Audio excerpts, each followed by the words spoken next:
Ini berita yang baru kami terima. Datuk Seri Anwar Ibrahim mahu supaya siasatan dan tindakan berhubung kes berkaitan Global Ikhwan Service and Business Holding GISBH disegerakan. Perdana Menteri berkata isu berkaitan akidah, salah guna kuasa, salah guna agama dan penderaan adalah perkara besar jika terbukti benar. Laporan lengkap akan kami bawakan khususnya di platform astroawani.com. Ikut ajaranku. Saya akan ikut saya. Syurga. Arbah.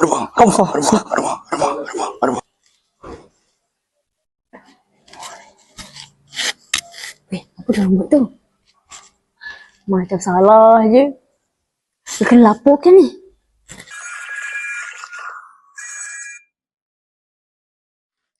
Hello? Hello Encik. Saya nak laporkan sesuatu ni. Saya nampak ada pemujaan salah.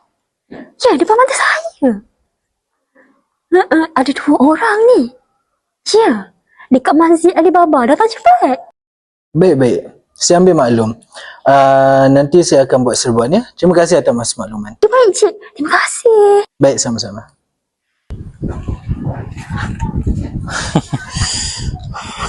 Assalamualaikum Syekh. Waalaikumsalam warahmatullahi wabarakatuh. Ya, saya. Sihat? Alhamdulillah sihat. Sedap minum air? Sedap. Alhamdulillah. Ya, kenapa tu? Syekh, nama saya Alan. Okay, Alan. Saya penguatkuasa agama Syekh. Oh, penguatkuasa agama. Saya dapat aduan Syekh telah melakukan pemujaan salah. Alamak tuan. Sila bagi kerjasama. Saya rasa tuan Boleh ni ikut saya silap orang ni, tuan. ke balai? Okey tuan. Saya rasa tuan silap orang tuan. Silap. Dan tak saya silap. tidak buat perkara itu. Saya rasa ini ialah laporan palsu. Tidak. Saya yakin sebab ada orang bagi aduan. Tuan jangan macam ni tuan. Okey, kita minum dulu. Kita minum dulu. Tak apa. Sila ikut saya Syekh. Okey, tak apa. Syekh. Okey, macam ni tuan. Okey, tak apa. Kenapa? Okey, saya tak cakap banyak. Okey. Tuan terimalah. Ini apa Syekh? Sikit pengeras dari saya. Tuan boleh tengok? Okay. Uish. Banyak ni Syekh. Saya tak nak ish.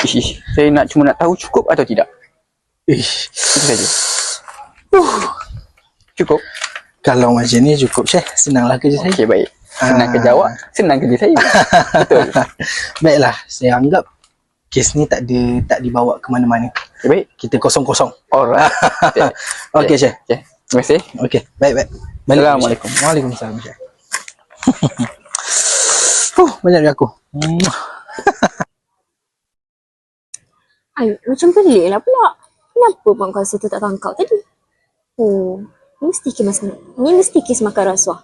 Tadi aku nampak Syekh tu bagi 1 sampul. Tebal juga isi dia. Yang penguasa tu pun kemain dia senyum. Siap cium-cium. Ni betul-betul rasuah ni. Aku yakin ni. Aku ni berlaporkan ni. Tak boleh jadi ni.